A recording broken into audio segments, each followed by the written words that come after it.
सदा परिभवगनाभीष्टदोहम् तीर्थास्पदं शिवविरञ्जनतं शरणम् भृत्यहारतिहं प्रणतपालभवादिभूतं वन्दे महापुरुषे चरणारविन्दम् आदिगुरुदेव अनादिगुरुदेव अनंत गुरुदेव अखिल गुरुदेव शरण गुरुदेव श्री गुरु महाराज चरणारविंद नमो नमस्ते वंदे बोधमयं नित्यं गुरु शंकर रूपिणं यमाश्रितो विवक्तो चन्द्रः सर्वत्र वन्दते बोले सद्गुरुदेव भगवान की गुरुदेव भगवान की गुरुदेव भगवान की। अखिल विश्व ब्रह्मांड नायक परम पिता परमात्मा सद्गुरुदेव के चरणों में पूज्य नमन। मंचस्थ क्षमा आसन साधु समाज उपस्थित धर्म प्रेमी सज्जनों भक्ति माताओं एवं आदरणीय ग्रामवासी, आप सबको विदित कराया गया है कि आज परम आदरणीय महर्षि हरिनंदन परमहंस महाराज का आज जन्मोत्सव है और उन्हीं के उद्देश्य से यह सत्संग रखा गया है। गोस्वामी तुलसीदास जी महाराज लिखते हैं, संत उदय संतत सुखकारी विश्व सुखद जिनेंदु तमारी। कहा संतों का संसार में अवतरण होना वैसे ही सुखप्रद है जैसे सूर्य और चंद्र। अगर दिन में सूर्य उदय न हो क्या हो, रात्रि में चंद्रमा का उदय न हो तो क्या होगा। जैसे इन दोनों का उदय होना हितकर है संपूर्ण ब्रह्मांड के जीव के लिए, ये सुखद है। अगर सूर्य उदय नाम में बुझ जाए तो 5 मिनट के भीतर पूरे धरती पर बर्फ जम जाएगा, धरती के प्राणी सब समाप्त हो जाएगा। तो उनका उदय देना जैसे सुखद है हम लोगों के लिए, सूर्य अगर उदय न हो तो धरती पर कुछ भी नहीं हो सकता। चंद्रमा अगर रात्रि में उदय न हो तो जितने भी फसल है उसमें दाना नहीं हो पाएगा, जितने भी औषधि है उसमें औषधीय गुण नहीं हो पाएगा। तो कहते संतों का उदय हुआ है, संतों का जन्म हुआ है, अवतरण हुआ है, उसी तरह से हमारा हित कर सकते थे। अगर ना हो तो हित नहीं हो सकता है। कबीर साहब कहते हैं, संत बड़े परमार्थी निर्मल जिनके अंग तपन बुझावे और के दे दे अपना रंग। कई संत जन इतने परमार्थी हैं कि दूसरों का ताप बुझाने के लिए खुद ताप में सह लेते हैं, खुद दुख को सह लेते हैं, खुद कष्टों को सह लेते हैं। गुरु महाराज के गुरु बाबा देवी साहब वह भात और पकौड़ी खा रहे थे। एक व्यक्ति को रोग था, तो एक दो मिनट में उसको पेशाब आता था, बड़े दुखी। वह जाकर के खाते खाते पहुंच जाता है, महाराज हम कोई बीमारी है, कृपा कीजिए, दया कीजिए। और खा रहे हैं वो कृपा मांग रहे हैं। तो बाबा देवी साहब पकौड़ी उठा करके उसको देते, उसने खा लिया, वो तो ठीक हो गए। 2-4 दिन तक बाबा देवी साहब परेशान रहे। तो संत जनों के ऊपर जो आपको रोग दिख रहा है, तकलीफ दिख रही है, ये दया करके स्वयं कष्ट सह लेते और खुद को दुखी क्या करेगा? वो तो संत है, संत दुखी नहीं होता। वो दया के वस्तुत होकर के हमारा ये शिष्य है, हमारा ये भक्त है, दुखी ना हो, इसलिए उसका ही दुख को ग्रहण कर लेते हैं। स्वयं उस परमानंद की मस्ती में रहता है। स्वामी रामकृष्ण को कैंसर का रोग, हम लोग जिनके जयंती में हैं, वो भी रोगग्रस्त शरीर दिख रहा है, लेकिन भीतर से तो संत है, भीतर से तो संत के शिष्य हैं, भगवान के मार्ग पर हैं। तो ऐसे महापुरुष संसार के दुख को हरण करने के लिए आते हैं। कैसे है उनका हृदय? मक्खन के तरह संत हृदय नवनीत समाना, उनका हृदय मक्खन के तरह होते हैं। जैसे थोड़ा सा ताप लग जाता है, पिघल करते हैं, ऐसे संत महापुरुष दूसरों का दुख देख करके अपने सामर्थ्य से उनका भी दुख ले लेते हैं, खुद उस ब्रह्मानंद में रहकर इतने दयालु होते हैं, ये दया के पात्र होते हैं। ऐसे ही संत महापुरुष है संसार। भगवान श्री कृष्ण कहते हैं, निरपेक्षम निशानकम निर्वैरम समदर्शनम अनुपजाम्यहं नित्यं द्वैतं गिरिर्हि। उद्धव से कहते हैं, हे उद्धव, ऐसे जो संत जन हैं, जो करुणा से भरे हुए हैं, निर्पेक्ष हैं, निर्वैर हैं, समदर्शी हैं, का ऐसे संत महापुरुष के मैं पीछे पीछे चलता हूं। प्रभु आपको क्या जरूरत है पीछे पीछे चलने में? आप क्यों चलते हैं ऐसे महापुरुषों के पीछे पीछे? तो भगवान श्री कृष्ण कहते हैं तो उनके चलने से उनके बाद धूली, वह जो धूल है जिसके भी महिमा गाई गई, का वह धूल चरणों का उड़ करके मेरे देह पर पड़ जाओ, मैं पवित्र होने के लिए संतों के पीछे पीछे चलता हूं। बताइए वो कितना धूल धन्य है। नानक देव जी महाराज मांगते हैं, अंतर्यामी पुरख विधाता श्रद्धा मन के पूरे, नमक दास यह मांगे मोहो कर संतन के धूले। हे परमात्मा, हम संतों का धूली बना करके रखे। मैं उस धूली में अपने आप को रखना चाहता हूँ। संतों का धूल पड़ जाए, संतों की चरण धूली बकस तो वह जीवन में मिल जाए, हमारे पाप ताप सब नष्ट हो। ऐसे तो दयावान को संत। अब बताइए, भगवान के चरण में से गंगा निकली है। गंगा कितना पवित्र, गंगा के बारे में आया, गंगा पापम ससीतापम दैन्यम कल्पतरुस्तथा पापम तापम चौदैन्यम हंति साधु समागम। कहते हैं कि गंगा मैया हम मनुष्यों के पाप को वो हरण कर, जब हम डुबकी लगाते हैं वो हरण कर लेती है पाप।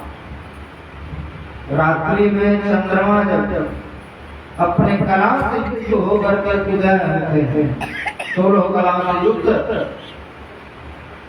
तो जीव के ताप को वो हरण कर, सरदा तप शरद ऋतु में मनुष्यों के दिन भर तपे हुए देह को इस पर अगर चंद्रमा की रोशनी पड़े तो इसका ताप शांत कर देता है। गंगा पापम ससीतापम दैन्यम कल्प तरुस्तथा का अगर कल्प वृक्ष का सानिध्य मिल जाए तो कहते उनका गरीबी मिट जाता है। सुखदेव गुरुदेव कहते हैं कि परीक्षित गंगा का अलग कम है, चंद्रमा का अलग कम है, कल्प वृक्ष का अलग कम है।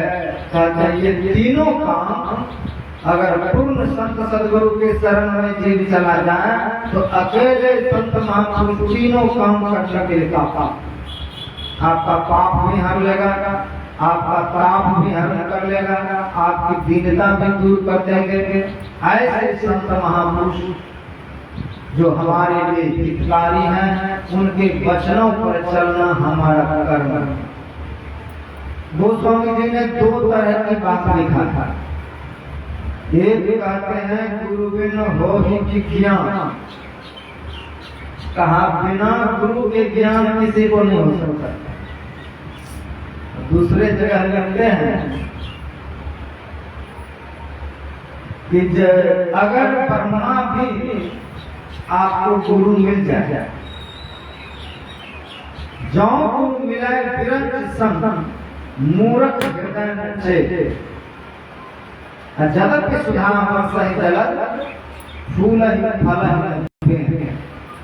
कहा जिसका हृदय मूर्ख है, बिल्कुल अज्ञानता से भरे पड़े हैं, संत गुरु के चरणों में जिसकी श्रद्धा नहीं है, विश्वास नहीं है, ऐसे मूर्ख लोग, ऐसे मूर्ख हृदय के प्राणी नाम शिक्षा भी ले ले और ब्रह्मा के लिए गुरु बन करके आ जाए तो कहते फिर भी उसके जीवन में कोई लाभ नहीं मिलेगा।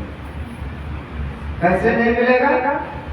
कहते हैं कि जैसे इंद्र देवता दिन रात अमृत की वर्षा करे तो सबको लाभ मिल जाएगा, लेकिन वेद का जो नाश होता है, फूल ही फल ही वेद पर उसका असर नहीं पड़ता। वेद न फूल देगा न फल देगा। ऐसे संसार में कितने लोग गुरु धारण किए, कितने लोग गुरु के अनुभव को प्राप्त कर रहे हैं, कितने लोग देखते हैं हम माता जी ने कितना खर्च, इतना बड़ा टेंट लगाया कि लोग आएंगे गुरु महाराज के नाम पर, जयंती के नाम पर इतना खर्च किया, भंडारा कर रहे हैं, दान पुण्य कर रहे हैं, इतने महात्मा को किस लिए बुलाया? ताकि लोगों को इसका लाभ मिल सके। दुनिया में सबसे बड़ा काम यही है, खर्चा किया ये ने और सुनने को मिल जाता अनेक लोगों को, इसका लाभ मिले अनेक लोगों को। इसी को कहते हैं बुरी दाना, कि बहुत बड़ा काम ये संसार। सत्संग दान करते हैं, सत्संग दूसरे को सुनवा देना, सत्संग जन जन तक पहुंचवा देना। तो मनुष्य को अगर सत्संग से प्रेम नहीं है, गुरु से प्रेम नहीं है, तो वो आना नहीं चाहता, जीवन का लाभ नहीं लेना चाहता है, इस परम फल से वो वंचित रह जाता है।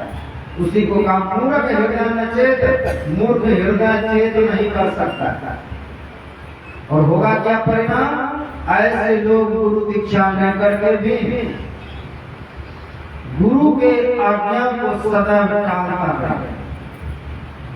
गुरु का आज्ञा जिसने टाल दिया, जिसने गुरु के आज्ञा का अवहेलना कर दिया, शास्त्र बतलाता है गुरु अवज्ञा मृत्यु, वो मर गए।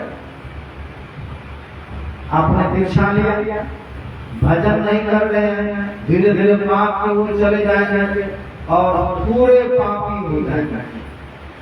गुरु अवज्ञा को आपने बिल्कुल टाट दिया, ऐसे लोग सांस लेते हुए मुर्दा है दुनिया में। गुरु अवज्ञा मृत्यु, धीरे धीरे आपने गुरु को जब त्याग दिया तो मंत्र को क्या करें? मंत्र भी छोड़ देंगे। तो कहा मंत्र त्यागा दरिद्रता, ऐसे व्यक्ति दरिद्र हो जाएगा। गुरु मंत्र परित्यागो सिद्धम अपि नरकम भजेत, का वो सिद्ध भी होने लग जाए ऐसे प्राणी को नरक में जाना पड़ेगा।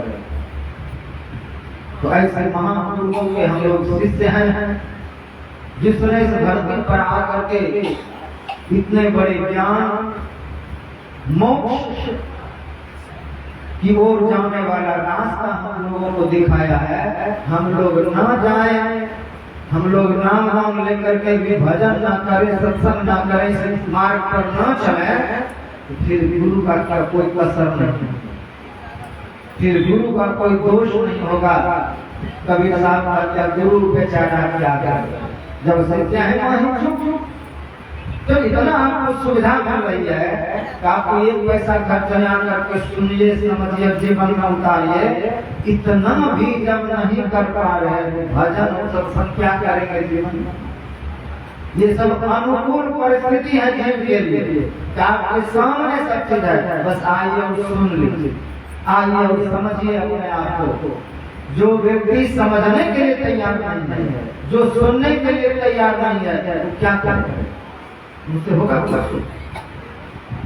गोस्वामी जी लिखते हैं, वंदे बोधमय नित्यम गुरु शंकर रूपम। कहा गुरु नित्य होता था, वो शरीर में नहीं है, फिर भी वो नित्य है, नवीन है, वो शंकर का रूप है। अगर उसका ध्यान करेंगे, वो शंकर बन करके हमारे हृदय से वासनाओं की जंजाल को नष्ट करता। ऐसे गुरु के शरण में जाने से तेरा चंद्रमा भी पूजनीय हो जाता। तेरा चंद्रमा को कोई पूजता है? पूर्ण चंद्रमा होता है जिसको देखते हैं लोग, छलनी से भी देखते हैं, ऊपर बहुत आता है छलनी से देखने में। तो जो पूरा चंद्रमा उसी को पूजा जाता है। लेकिन जो टेढ़ा चंद्रमा है, टेढ़ा व्यक्ति को कौन मानता है? अरे बड़ा टेढ़ा व्यक्ति से कोई मतलब, लेकिन टेढ़ा व्यक्ति भी गुरु के शरण में हो जाए। कहते वंदे बोधमय नित्यम गुरु शंकर रूपम यमास को ही वो चंद्र सर्वत्र वंदते। ऐसे महान गुरु के शरण में टेढ़ा व्यक्ति भी अगर चला जाए, उसको भी गुरु स्थान दे देता है। टेढ़ा चंद्रमा भगवान शिव अपने सिर पर रखे हैं, वह भी पूजित तो हो जाता है। टेढ़ा चंद्रमा यमाश्रित ही, उनके आश्रित होने वाले से वह गुरु भी टेढ़ा चंद्रमा सर्वत्र ले जाते हैं। जीवन कितना भी हमारा टेढ़ा हो, जीवन कितना भी हमारा पापमय हो, हमको गुरु के शरण में आकर के रहने से, परमात्मा के शरण में आने से वह परमात्मा क्षमा करके हमको शरण में ले लेता है। सूरदास जी महाराज क्या कहते हैं? प्रभु मेरे अवगुण चित्त न करो। हम लोग जन्म जन्म से इतने पाप किए हैं, अगर हमारे अवगुण को भगवान देखने लग जाए तो हमारा किसी जन्म में उद्धार नहीं हो सकता। गोस्वामी जी लिखते हैं रामचरितमानस में, जेहि अध बधे व्याज जिम्मेवारी, सोई सुकंठ फिर पुण्य कुचाली, सोई करतूत विभीषण के जी, सपने सो न राम ही है। कहा जिस करतूत के कारण भगवान ने जेहि अध बधे व्याज जिम्मेवारी, व्याधा बन करके राम जी ने बाली को मारा। कहते हैं सोई करतूत किसका? वही करतूत फिर विभीषण ने किया, वही करतूत फिर किसने किया? सुग्रीव ने किया। सोई सुकंठ फिर किसने पूछा? का वो भगवान के शरण में नहीं था, पाले बल बहुत था। गलत काम करने पर भगवान उसको छीप करके कलेजा तीर मार के मार। कहते हैं बाद में सुग्रीव ने भी वही गलती किया जो गलती उसने किया। तो बाली ने क्या गलती किया? सुग्रीव के पत्नी को हरण करके रखा था। जब बाद में बाली मारा गया, उसके पत्नी को सुग्रीव ने रखा। सोई करतूत वही करतूत किया, सोई सुकंठ फिर किन्न कुचाले, उसने फिर वही कुचाल किया। तारा उनके शरण में रहे, उनका दान दौलत बेटा सब कुछ सुग्रीव के शरण में रहे, तो वही काम उसने भी किया। लेकिन भगवान ने स्वप्न में भी नहीं देखा, अरे मेरा ये दास हो गया, मैं इसको क्या करें। अपने दास पर कितना करुणा करते हैं, उनके अवगुणों को भुला करके बिल्कुल क्षमा कर देते हैं। स्वयं विभीषण के वही काम विभीषण ने भी किया। जब रावण मारा गया तो रावण की पत्नी मंदोदरी विभीषण जी के शरण में रहे, लेकिन भगवान का भी उस पर गुस्सा किया कि मेरा भक्त के प्रति भगवान कितने समदर्शी हो गए। कहते प्रभु मेरे अवगुण चित्त धरो, समदर्शी प्रभु नाम ध्यान चाहो तो पार कर। का परमात्मा संत कैसे है? का एक लोहा काली मैया के मंदिर में काटा तलवार से जितने काली पूजा में फंसी काटा जाता है, कटता है। एक है आपके घर घर से आप सब्जी काटा, अगर पारस में पत्थर दोनों में सटाया जाए तो पारस में ये नहीं कहेगा कि तो मांस काटने वाला लोहा है, इसको मैं स्वर्ण नहीं बनाऊंगा। ये सब्जी काटने वाला बच्ची है, चाकू है, इसको मैं स्वर्ण नहीं बनाऊंगा, बिल्कुल नहीं। उसमें जो सत्य वह स्वर्ण हो जाएगा। कहते ऐसे संत महापुरुष हैं, आप इतना पाप किए हैं, आप कैसे आपका जीवन गया है वाल्मीकि की तरह, जैसा आपका गया बेटा जीवन हो, आप संत के शरण में आ जाइए। वह आपके पीछे क्या किए हैं बिल्कुल नहीं देखते। कहते शहर में नाला पाता है, उसमें क्या नहीं रहता, नाला तमाम तरह की गंदगी बह करके जब गंगा जी में वो चले जाते, तो कुछ देर के बाद वह नाली का सड़ा हुआ दुर्गंध अछूत पानी गंगा जी में जाकर के मिल करके सुरसरी नहीं होता है।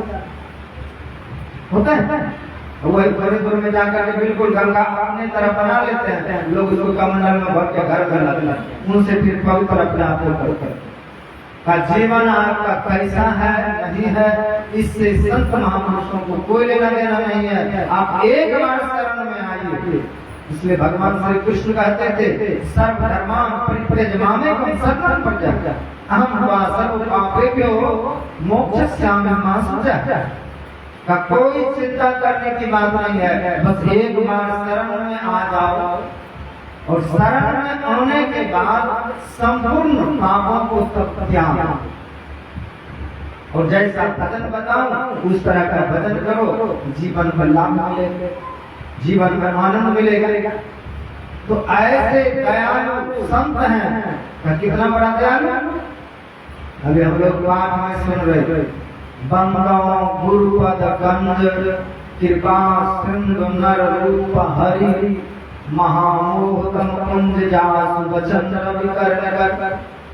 कितना बड़ा दयालु है, का नर रूप में ये हरि है और कृपा के ये समुद्र है। अब समुद्र में बहुत पानी है, आपको मिलेगा, कृपा के पार करना पड़ेगा। इतनी गर्मी, भयानक गर्मी है आजकल। अब कोई वृक्ष के जड़ में जब तक नहीं जाएगा इसको ठंडा मिलेगा। यही है शरण में जाना, वृक्ष के चरणों में चले जाएंगे, उसकी छत्र छाया में जाएंगे। दूर से कितना भी देखते रहेंगे, छाया मिलेगी, शीतलता नहीं मिल सकती है। तब उसी तरह संतों के चरणों में जब चले जाएंगे तब उनकी छत्र छाया में चले जाएंगे। तस्वीर के निकट जाना, मूर्ति के निकट जाना छत्र छाया नहीं, अपने भीतर उनका दो चरण पकड़ लेना, उनके दोनों चरणों के आसपास चला जाना, बिंदु के सन्निकट पहुंच जाना, नाद को सुन लेना। का भीतर में जो चले जाते हैं, गुरु महाराज कहते हैं कि सतगुरु चरण डोर दृढ़ सब घाट का। गुरु के चरण, देखिए गुरु का सिर्फ ये मनुष्यधारी नहीं, गुरु का होता है भारी। इतना भारी, तुझसे ज्यादा कोई भारी गुरु, अलग तो गुरु का अर्थ है इतना भारी, वह परमात्मा। भीतर में बिंदु और नादि परमात्मा के दो चरण हैं। जिस दिन साधक वहां पर पहुंच जाता है वह परमात्मा की छाया में चला जाता है। अब वहां जब जाएंगे तो क्या होगा? वहां जाने के बाद क्या होगा? तीनों ताप विनष्ट होगा। तापत्रय विनाशाय, तीनों दुख जीवन में जो है, जो हम लोग तीनों दुख से जुड़ी रहते हैं, वो तीनों ताप धीरे धीरे समाप्त हो जाते हैं।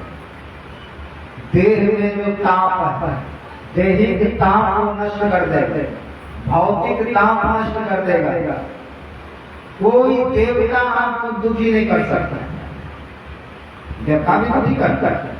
जिस देवता को आप आदत लगा रखे हैं कि साल में बकरा चढ़ाएंगे, नहीं चढ़ाएंगे तो फिर वो दुखी करता है। ये भगवान श्री कृष्ण, इनके जो पिता लोग थे, सब लोग नियम बना रखे थे कि वर्ष में एक बार इंद्र देव भी हम पूजा करते हैं। अब भगवान कृष्ण जब जन्म लेकर के बड़े हुए तो देखते हैं कि एक बार पूरे गांव में गम गम हो रहा है, पकवान बन रहा है। तो भगवान अपने मैया के पास गए करके, मैया आज क्या है इतना पकवान बन रहा है? का भागो भागो, अभी मैं देखो बना रहा देवताओं की पूजा के सामग्री, तो नहाए धोए तो नहीं। जाओ बाबा से पूछना। तो नंद बाबा से पूछने गया कि बाबा आज क्या है जो पूरे गांव में इतना पकवान बन रहा है? कहते हैं लाला, हम लोग वर्ष में एक बार इंद्र की पूजा करते हैं। अगर नहीं करें तो नहीं करेंगे तो वर्षा नहीं करेगा, वर्षा नहीं करेंगे तो खेत में कुछ होगा नहीं होगा, मरेंगे भूखे। तो भगवान कृष्ण कहते हैं पिताजी, आप मान लिया जाए इंद्र की पूजा कर ले, आपके पड़ोसी न करे, क्या उसके घर में वर्षा नहीं करेगा? काम करता हूँ भाई, वो करना वर्षा वो करेगा, लेकिन पूजना ही है तो भगवान की पूजा करें। इंद्र की पूजा क्यों करते? इन देवताओं की पूजा में आप क्यों लगे हुए हैं? भगवान राम, देखिए भगवान राम जब लंका पर चढ़ाई कर रहे थे तो पहले बात समुद्र से प्रार्थना करने के लिए बैठ गए, ध्यान करने के लिए।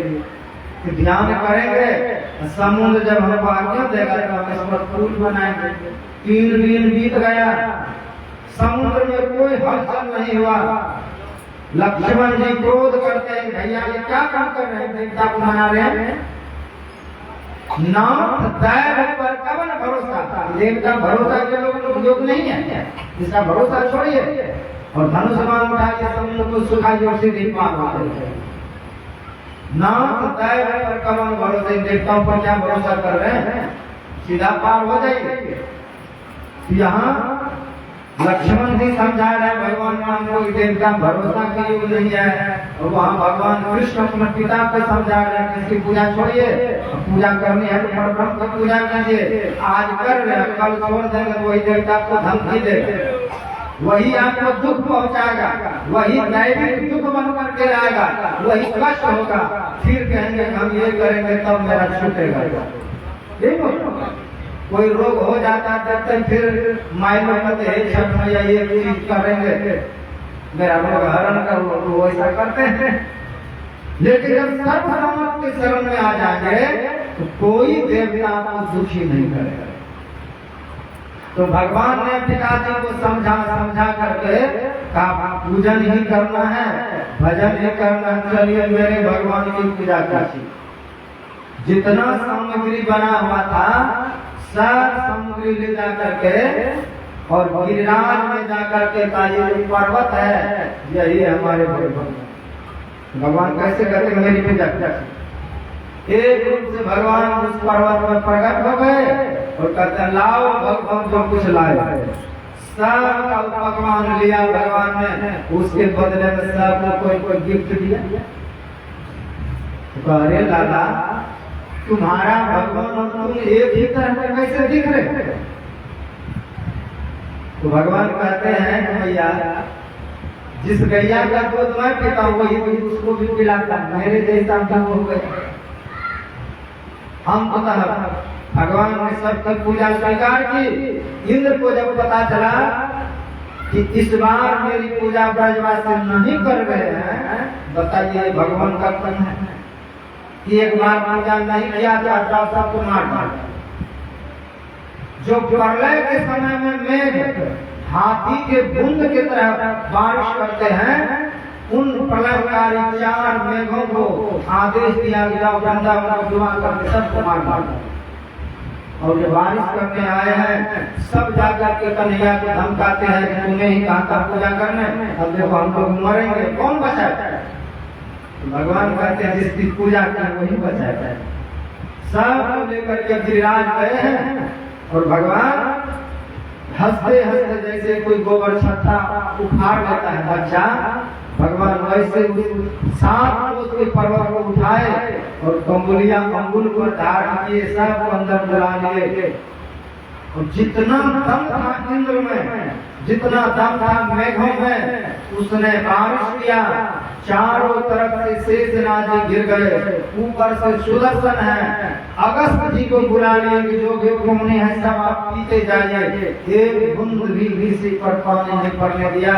कहते ये सर्व समर्थ इतनी शक्ति होती है कि तीनों दुख को विनाश कर देते हैं और देवता का कुछ भी नहीं बिगाड़ता।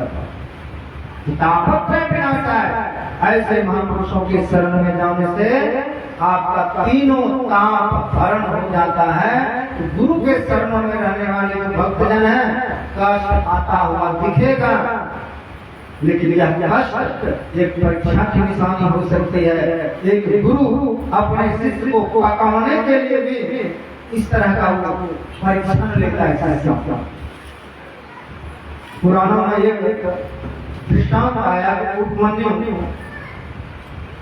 नाम का एक शिष्य अपने गुरु आचार्य भौम के आश्रम में गए कि गुरुदेव मैं दीक्षा लेना चाहता था, भजन करना चाहता था। पहले शिष्यों को पकाते थे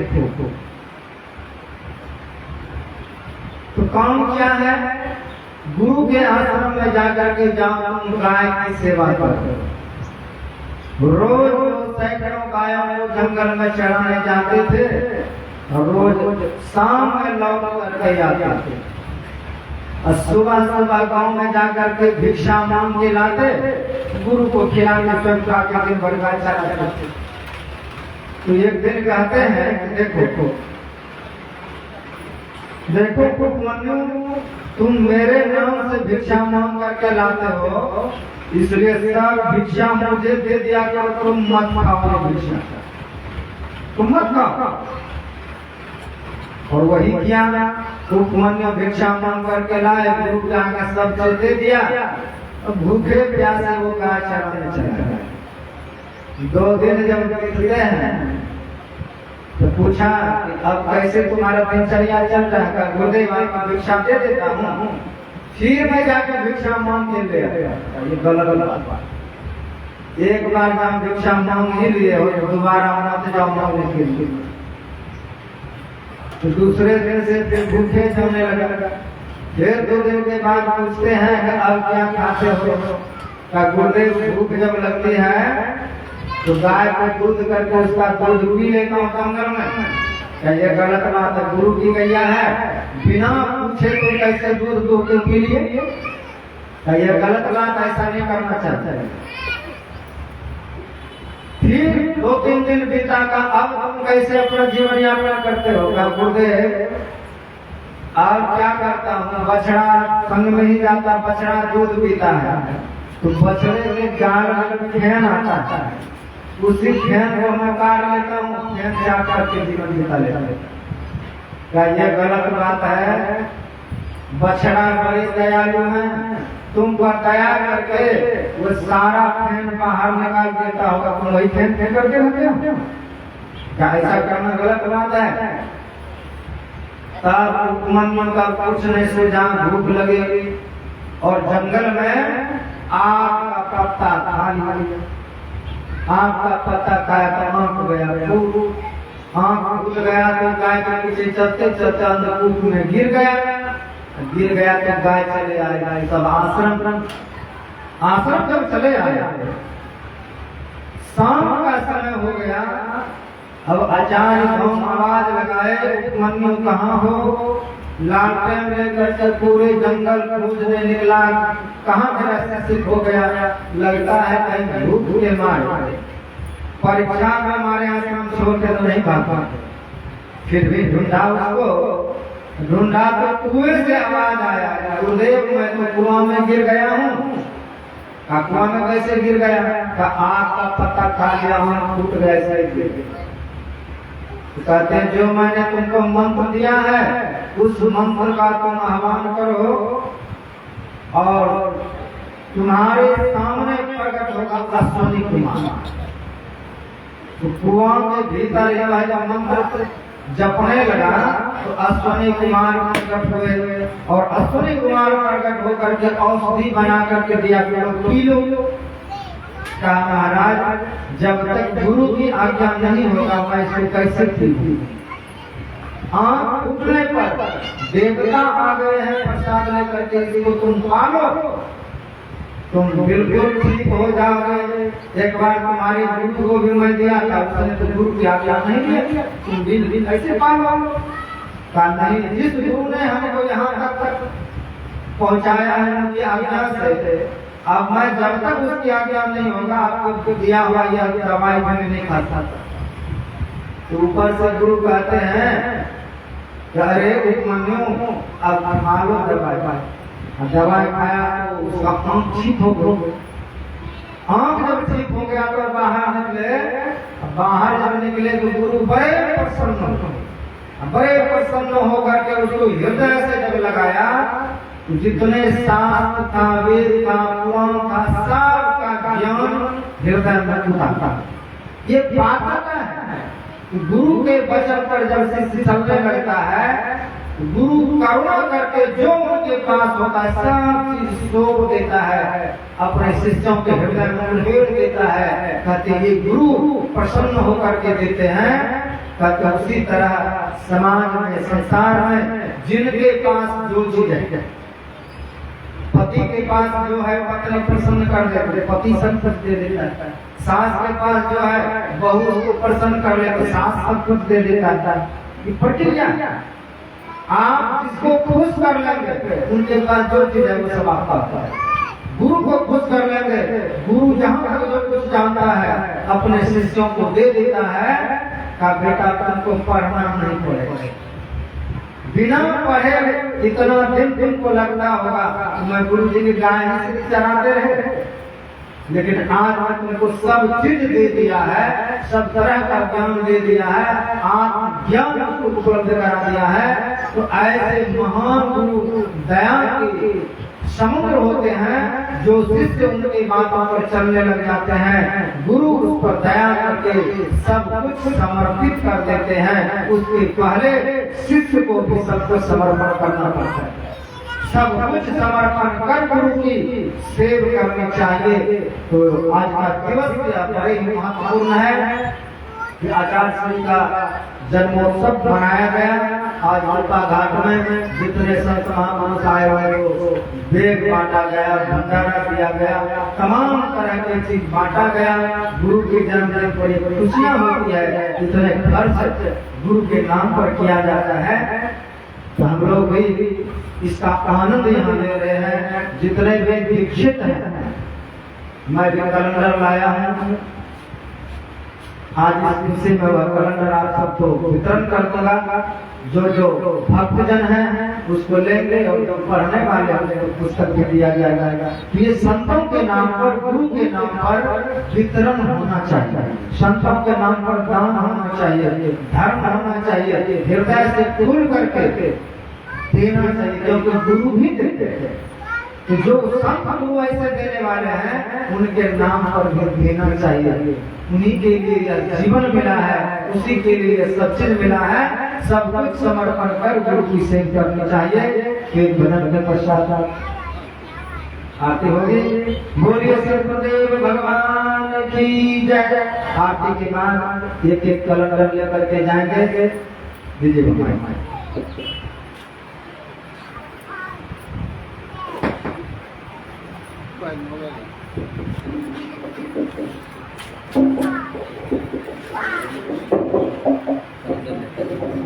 कैलेंडर